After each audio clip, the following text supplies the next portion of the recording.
In the autumn of 1957, on a cold street corner in Moscow, a small stray dog was handed a bowl of food by a stranger. She had survived the winters. She had survived the hunger. She trusted the hand that fed her. A few weeks later, that same trust would carry her higher than any living thing had ever been, the first heartbeat to circle our entire planet. And every person who prepared her for that journey already knew she was never coming home. This is the true story of Laika. Her first name wasn't Laika. The scientists called her Kudryavka, Little Curly, for the small curl at the tip of her tail. She was tiny, maybe 6 kilograms, part husky, part something no one could name, a mongrel off the streets of Moscow, about 3 years old. The space program didn't pick strays by accident.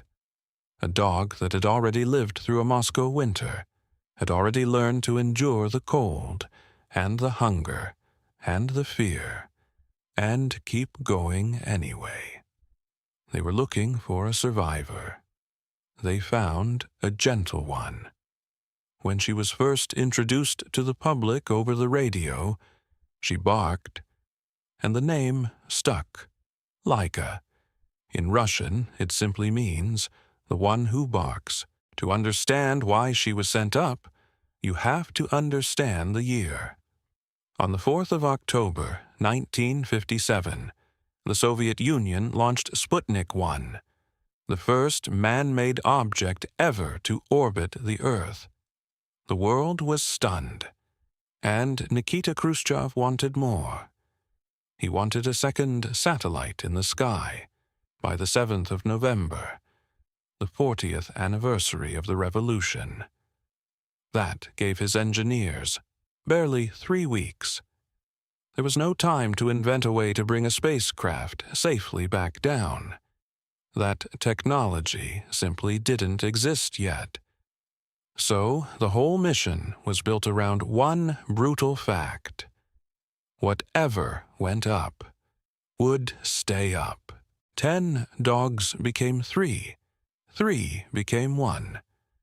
To ready her, the scientists did hard things.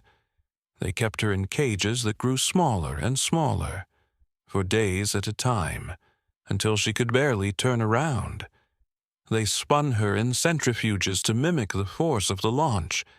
They taught her to eat a strange gel from a machine. Her heart raced, her body strained, and still, she stayed gentle with the people around her. That was the hardest part, because the people around her were starting to love her. One scientist, Vladimir Yazdovsky, broke every rule they had. Just before the flight, he took Laika home to play with his children. "I wanted to do something nice for the dog," he said. She had so little time left. Here is the truth, the celebrations left out. Sputnik 2 had no heat shield, no parachute, no way down. From the very first sketch, everyone who worked on it understood one thing. Laika's death was not a risk. It was certain. On the last night, the launch site was bitterly cold. They warmed her cabin with a hose of heated air. They sponged her fur clean. They painted the little spots where the sensors would sit. And then one of the technicians did the only thing left to do. Before he sealed the hatch, he leaned in and kissed her nose. Years later, he explained why. "We wished her bon voyage," he said, knowing that she would not survive the flight. In the pre-dawn dark of the 3rd of November, 1957, the engines lit. The rocket climbed off the pad at Baikonur and pressed her down with 5 times the force of gravity. On the ground, the scientists watched the numbers. At rest, Her heartbeat had been around 100. Now it raced to 240. Her breathing tripled. And then, weightlessness. The shaking stopped. Her heart began to settle. Laika had done what no living creature had ever done. She was alive. And she was in orbit, circling the whole of the Earth. But something had gone wrong with the rocket. A section meant to fall away stayed attached, and with it stuck, the system meant to keep her cool stopped working.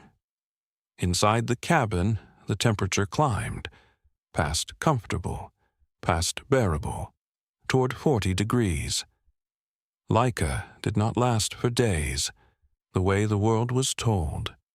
Somewhere in her 4th trip around the planet, only a few hours after launch, she quietly slipped away in the heat.